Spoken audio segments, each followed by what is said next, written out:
Hello everyone, welcome to विद्यार्थी tutorials. विद्यार्थी tutorials के इस ऑनलाइन प्लेटफॉर्म पे आप सभी का स्वागत है। देखिए, अपना जो ये चैप्टर चल रहा था, वीडियो चल रहा था, वो क्लास 10th सेकंड चैप्टर का चल रहा था, जिसमें अपन ने कुछ एक टॉपिक पहले कर लिए थे। क्या क्या कर लिया था अपन ने सबसे पहले लिया था इंडिकेटर्स। सर, इंडिकेटर्स क्या होते हैं? सर, वो सब्सटेंस है, वो सोल्यूशन जो हम इंडिकेट करते हैं the presence of acid and base are called indicators. की एसिड है या बेस, उसको इंडिकेट जो करते हैं उनको बोलते हैं अपन इंडिकेटर्स ना। और इंडिकेटर्स दो टाइप के होते हैं, एक तो होते हैं आपके नेचुरल, दूसरे होते हैं सिंथेटिक। नेचुरल के अंदर अपन ने बहुत सारे एग्जांपल देखे थे। सर, लिटमस देखा था अपन ने, इसका एग्जांपल। सर, हल्दी, टर्मरिक देखा था।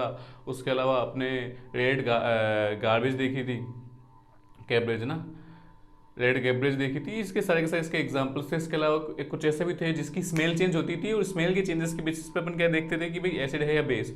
उनको क्या बोला अपन ने? उनको बोला था अपन ने ऑल फैक्ट्री।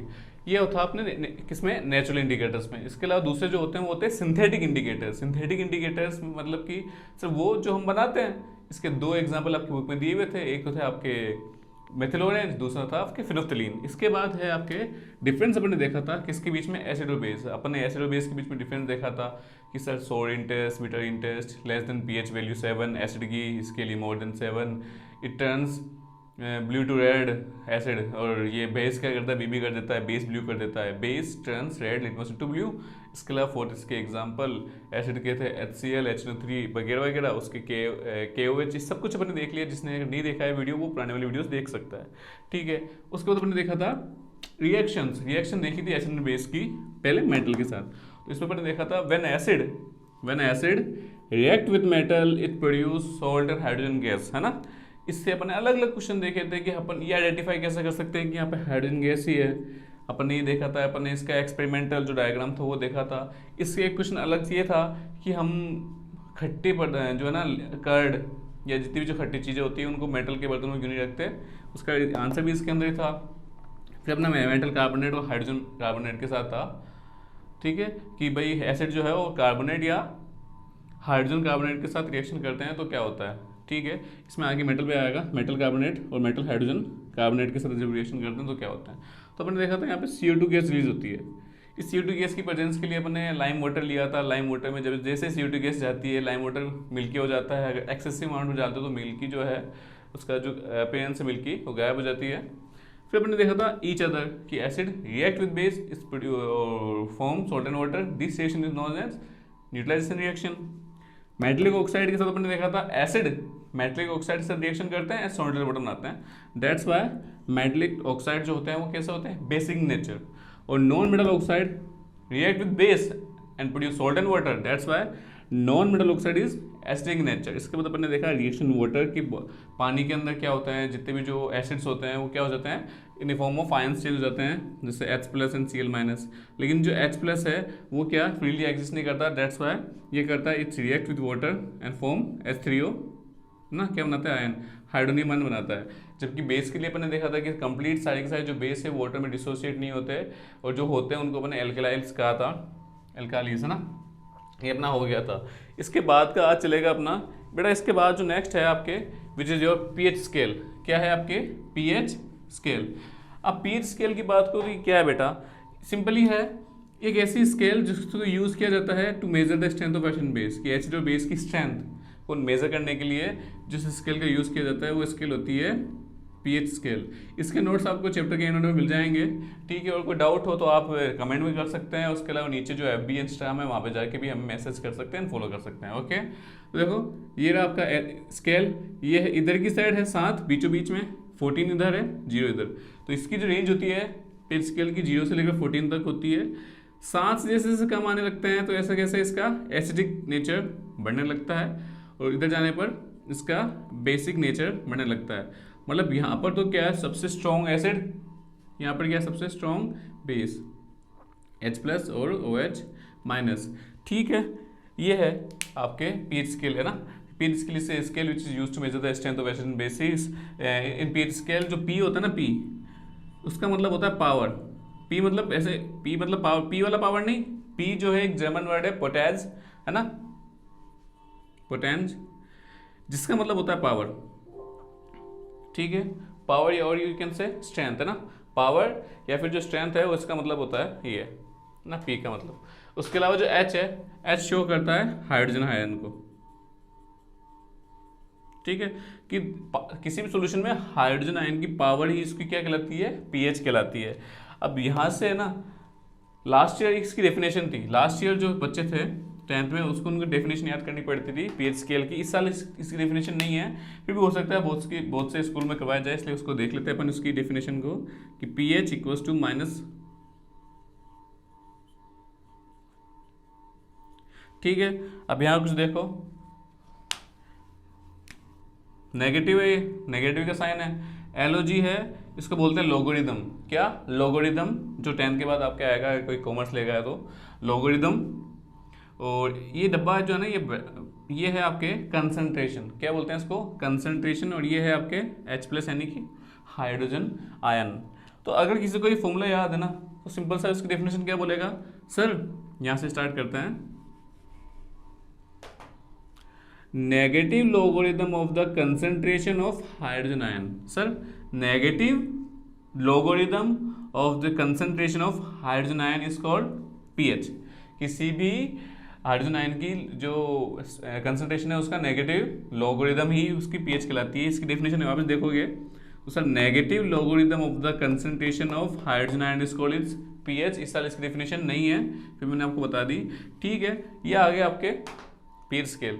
अब पीर स्केल के जस्ट नीचे की साइड एक स्केल बनाई हुई है जिसमें आपको कुछ पीचेस के मान दिए हुए हैं, वो आपको याद रखना है। जैसे कि सबसे पहले है आपके गैस्ट्रिक जूस, जो आपके पेट के अंदर बनता है एसिडिक वाला, उसकी जो पीएच होती है लगभग 1.2 होती है, याद रखनी है। पीएच के अंदर, हाँ बेटा, इस पीएच के अंदर जो पी होता है ये छोटा होता है, लोअर केस में होता है, और जो एच है वो अपर केस यानी बड़ी बिछड़ी में, और छोटी बिछड़ी में ना, ये पी छोटा और एच बड़ा, ठीक है।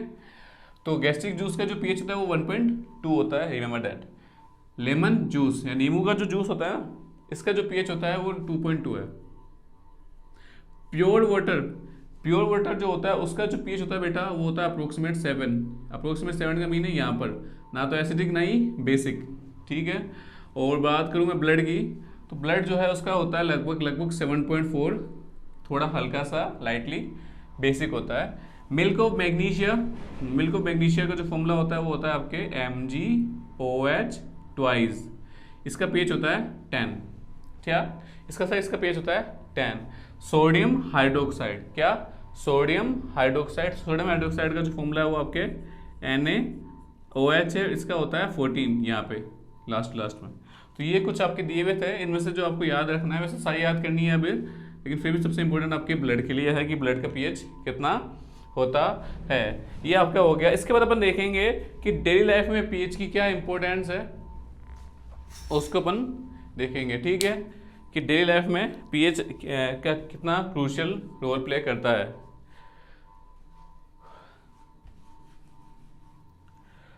इसमें है आपके इंपॉर्टेंस में सबसे पहले है आपके acid rain.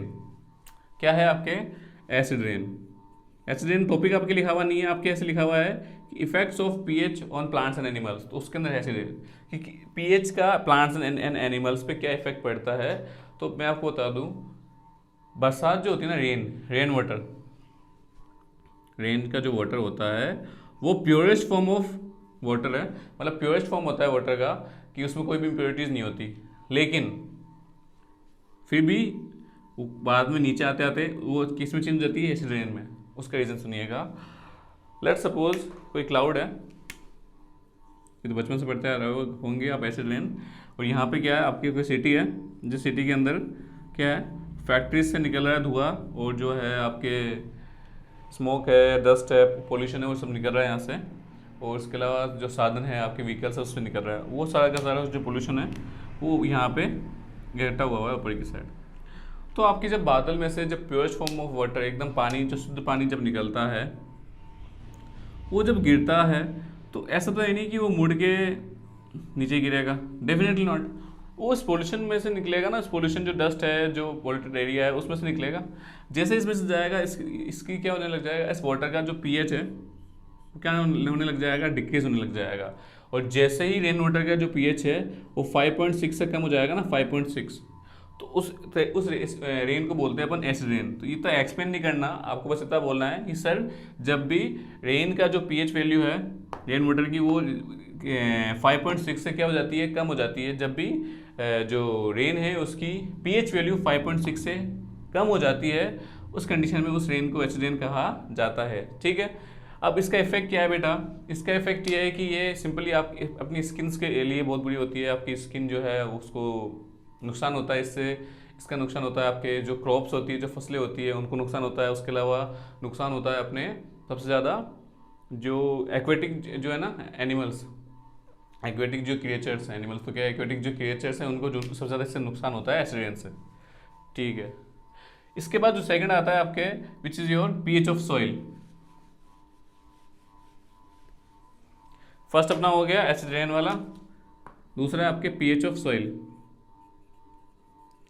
PH of soil का मतलब क्या है, देखो कोई भी जो प्रोडक्शन है, क्रॉप प्रोडक्शन है, तो उसमें जो क्रॉप है उसका किस किस पे डिपेंड करती है उसका प्रोडक्शन। तो आप बोलोगे सर टेम्परेचर पे, बिल्कुल टेम्परेचर पे। सर लोकेशन पे, टाइप ऑफ सॉइल की, मिट्टी किस टाइप की है, उसके अलावा मिट्टी के पीएच के ऊपर कि मिट्टी का जो पीएच लेवल है वो क्या है, वो एसिडिक है या बेसिक है। मतलब आप जो चाहते हो फसल उगाना, वो उसके लिए मिट्टी थोड़ी बेसिक होनी चाहिए और आपका जो मिट्टी है वो एसिडिक है, तो इसकी वजह से प्रोडक्शन नहीं होगा। इसलिए क्या करते हैं, अगर हमें पता होगा कि हमारी मिट्टी का जो पीएच है उसकी वैल्यू क्या है, तो उसके बेसिस पे हम क्या कर सकते हैं, उसके पीएच को चेंज कर सकते हैं और ड्यू टू विच हमारा जो प्रोडक्शन है वो क्या होगा, अच्छा होगा। तो ये आपके पीएच ऑफ सॉइल के अंदर है कि मान लो अगर किसी का एसिडिक है तो वो क्या डाल सकता है, कुछ बेसिक सब्सटेंस डाल सकता है जिससे मिट्टी, जैसे एग्जाम्पल के लिए क्या डालेगा, CaOH ट्वाइस, जिससे उसकी मिट्टी का जो पीएच है वो बढ़ जाएगा। इससे उसका क्या होगा, प्रोडक्शन बढ़ेगा। ठीक है। इसमें इतना सा, ये ज़्यादा डेप्थ में नहीं है पीएच ऑफ सॉइल आपके। इसके बाद क्या है, तीसरा आपके डाइजेस्टिव सिस्टम। तीसरा है आपके डाइजेस्टिव सिस्टम जिसके अंदर आपके HCl है, या आप बोल सकते हो अपन क्या है, acidity. The thing is acidity. आपको पता है कि जब अपने पेट के अंदर ज़्यादा अमाउंट में गैस्ट्रिक जूस, जब ज़्यादा अपने पेट में ज़्यादा अमाउंट में गैस्ट्रिक जूस रिलीज होता है, तो उस कंडीशन में अपना जो पेट है उसमें बर्निंग सेंसेशन होने आपको शुरू होने लग जाता है, दर्द का अनुभव शुरू होने लग जाता है, पेन शुरू होने लग जाता है ना, और जलन शुरू होने लग जाती है, सारी बातें सेम है। तो उस कंडीशन को अपन बोलते हैं एसिडिटी। उस कंडीशन को अपन क्या बोलते हैं, बेसिकली एसिडिटी कहा जाता है जब अपने पेट के अंदर गैस्ट्रिक जूस जो है वो एक्सेसिव अमाउंट में रिलीज होता है। तो उस कंडीशन में अपने पेट के अंदर उस बर्निंग को, इस पेन को कम करने के लिए अपन क्या लेते हैं, वैसे तो बेस लेते हैं, लेकिन यहाँ पे बेस नहीं बोलना आपको, वहाँ बोलना है आपको एंटासिड। क्या लेते हो आप, एसिड को कम करने के लिए उल्टा प्रति अम्ल एंटा एसिड लेते हैं, जो क्या करता है अपने पेट के अंदर उस एसिडिटी को कम करते हैं।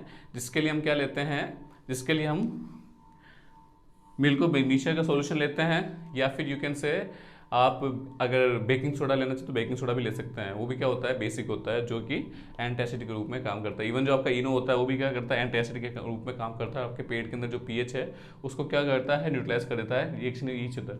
आपके पेट के अंदर है एसिड, ऊपर आप पी रहे हो बेस मतलब वो बेस जो पीने योग्य है। ऐसा नहीं है कि आप अपने आसपास वाली हर चीज़ जो बेसिक है, साबुन का थोड़ा बहुत साबुन में बेस होता है तो उसको पी लो आप, नहीं, वो बेस जो पीने योग्य है। तो एसिड और बेस आपस में रिएक्ट करके क्या करते हैं, न्यूट्रलाइज कर लेते हैं, जिससे आपका पेट में जो दर्द है एसिडिटी वाला वो सही हो जाती है। यह हो गया आपके डाइजेस्टिव सिस्टम के अंदर। नेक्स्ट है आपके विच इज़ योर टूथ दिक है। टूथ की बात करते हैं अपन, दांत। देखो आफ्टर टेकिंग, अगर मान लो खाना खाने के बाद खाने के जो कुछ छोटे टीनी पार्टिकल्स होते हैं वो हमारे दांतों के बीच में ले जाते हैं। अपने मुंह के अंदर प्रेजेंट छोटे छोटे जो माइक्रोब्स होते हैं वो उस पार्टिकल को कंज्यूम करते हैं, यूज़ करते हैं, जिससे कि मुंह के अंदर पीएच का मान क्या होने लग जाता है, कम होने लग जाता है। मुंह के पीएच की वैल्यू क्या होने लग जाती है, कम। और जैसे जैसे मुंह की पीएच की वैल्यू कम होने लग जाती है तो आपके दांत जो है ना, टीथ, उसके ऊपर क्या होती है, एक पतली सी लेयर होती है इनेमल की। इसके ऊपर पतली सी इनेमल की लेयर होती है, वो हटने लग जाती है और जो दांत है वो गिरना शुरू होने लग जाते हैं, मतलब कमजोर होना शुरू हो जाते हैं और गिरने लग जाते हैं। उस कंडीशन को बोला जाता है टूथ डीके। इससे बचने के लिए हमें दिन में कम से कम 2 बार क्या करना चाहिए, ब्रश करना चाहिए। फिर बताता हूँ मैं आपको कि खाना खाने के बाद खाने के जो छोटे छोटे पार्टिकल्स हैं वो हमारे दांतों के बीच में रह जाते हैं, तो अपने दांतों के अंदर जो प्रेजेंट जो माइक्रोब्स है वो उनको कंज्यूम करते हैं, जिससे कि मुंह की पीएच की वैल्यू क्या होने लगती है, कम होने लगती है। और जब मुंह की पीएच की वैल्यू पर्टिकुलर जैसे 5.6 या 5.5 से कम होने लग जाती है तो उस कंडीशन के अंदर आपके जो दांत है उसके ऊपर का जो इनेमल है वो हटने लग जाता है और आपका जो दांत है वो गिरने लग जाता है। That's called tooth decay. इसको क्या बोला जाता है? Tooth decay. इसके बाद जो है नेक्स्ट आपके वो है सेल्फ डिफेंस। सेल्फ डिफेंस में भी इसका पीएच की इंपॉर्टेंट रोल होते हैं। वो कैसे हैं कि बहुत सारे जो प्लांट्स एंड एनिमल्स हैं वो क्या करते हैं अपने खुद को बचाने के लिए, जैसे उनको डेंजर फील होता है वो अगले वाले के अंदर क्या कर देते हैं, इंजेक्ट कर देते हैं किसको? एसिड को। क्या एसिड? एसिड को इंजेक्ट कर देते हैं और अपने आप को सेफ कर रखते हैं। जैसे कि इसका एग्जांपल आपके हनी बी, जो मधुमक्खियाँ होती है, उसके अंदर क्या करते हैं वो डंक मारती है, तो उस डंक की वजह से आपको जो दर्द होता है वो उस एसिड की वजह से होता है जो वो हनी बी आपके अंदर डालती है। जैसे चींटियों के अंदर भी ये होता है कि चींटी जब आपको डालती है तो उसमें मेथिलोनिक एसिड आपकी बॉडी में डाल देती है। जैसे ही एसिड, चाहे वो डंक चींटी का हो, चाहे वो इसका मधुमक्खी का हो, चाहे वो नेटल स्ट्रिंग, नेटल जो है एक पौधा होता है उसका हो, स्ट्रिंग का हो, तो वो एसिड जैसे आपके बॉडी के स्किन के कांटेक्ट में आता है तो आपको दर्द का अनुभव होता है। और इससे बचने के लिए हमें क्या करना चाहिए? उस जगह के बेस लगाना चाहिए। बेस कैसा भी हो सकता है, आपके हो सकता है मेटलिक ऑक्साइड लगा दो या कोई बेसिक पेस्ट लगा दो जिससे आपका वो दर्द जो है वो कम हो जाए। ठीक है, ये हो गया। हाँ, इसके बाद एक छोटा सा आपके येलो डब्बा बना हुआ है, इसमें बोला हुआ है कि आपको जो नेचर है वो खुद क्या देती है, वो चीज़ें देती है जिससे आप न्यूट्रलाइज कर सकते हो। जैसे एग्जांपल के लिए, जैसे मैंने आपको बताया कि नेटल जो है एक ऐसा प्लांट होता है जिसकी जो पत्तियां होती है उसमें क्या होता है? एसिड होता है। जैसे गलती से कोई उसके टच में आ गया तो उसके इंजेक्ट हो जाता है एसिड और उसको दर्द करने लगता है। तो यहाँ पे नेचर क्या करती है? नेचर में अक्सर ये पाया जाता है कि जहाँ नेटल की प्लांट्स होते हैं ना, तो उसके आसपास एक दूसरे प्लांट्स, ड्रोन के प्लांट्स होते हैं, जिसको अगर आप रगड़ोगे ना तो वो क्या करता है, आपको उसको दर्द को कम कर देता है। जो ड्रोन्स हैं, जो दूसरे प्लांट्स हैं, उसकी पत्तियाँ उसको एसिड को क्या कर देती है? कम कर देती है। तो इसका सिंपल मीन्स है कि इसके अंदर एसिड था तो उसमें क्या होगा बेटा? उसमें सर बेस होगा, तभी तो न्यूट्रलाइज हो रहा है। ठीक है, इसके बाद आपको जो याद करना है वो ये टेबल याद करनी है कि सर, हाँ, इस टेबल से याद आया कि एसिड में आपको ये पता होना चाहिए कि एसिड कितने टाइप के होते हैं। तो एसिड जो है सर दो टाइप के होते हैं। एक जो हमें नेचुरली मिलते हैं, दूसरे जो नहीं मिलते वो कौन से? Mineral acid. Sir mineral acid के example sir hydrochloric acid, HNO3 और H2SO4। इसको आप क्या करते हो? लेबोरेटरीज में बनाते हो। वो ये बोले सर हमारे पेट के अंदर बनता है, तो पेट के अंदर बनता है थोड़ा ना कि लोगों के पेट काट के आप निकालोगे HCl। तो ये जो है वो लेबोरेटरीज में बनाते हो आप। दूसरे होते हैं आपके नेचुरल। ठीक है, नेचुरल की बात करते हैं अपन। नेचुरल में जो है देखो आता है आपके विनेगर, जिसके अंदर होता है आपके अम्ल, कौन सा? Acetic acid. दूसरा होता है ऑरेंज में होता है आपके सिट्रिक एसिड। ये टर्मरिक, इमली में होता है आपके टार्ट्रिक एसिड। ठीक है, टार्ट्रिक एसिड। ये टोमेटो में होता है आपके ऑक्सैलिक एसिड। दही के अंदर होता है आपके लैक्टिक एसिड। लेमन के अंदर और संतरे के अंदर सेम होता है सिट्रिक एसिड। ये चींटियों के डंक में और उस पौधा जो मैंने बताया नेटल के डंक में, दोनों में मेथनोइक एसिड होता है ना, मेथनोइक एसिड। ठीक है, ये पता होना चाहिए आपको। इसके अलावा ये पता होना चाहिए कि H2SO4 is the king of acid. क्या बोलते हैं इसको? King of acid. इसी के साथ ही आज का अपना टॉपिक खत्म है। कोई भी आपको डाउट रहे तो यू कैन आस्क, आप है ना कमेंट में हमसे पूछ सकते हो। और वीडियो कैसा लगा वो बताइएगा हमें। और वीडियो को लाइक करना, शेयर करना ना भूलें अपने दोस्तों के साथ। और जैसे ये चैप्टर खत्म होता है, इस चैप्टर के जो नोट्स है वो आपको साइड पे उपलब्ध करा दिए जाएंगे। ओके, धन्यवाद दोस्तों।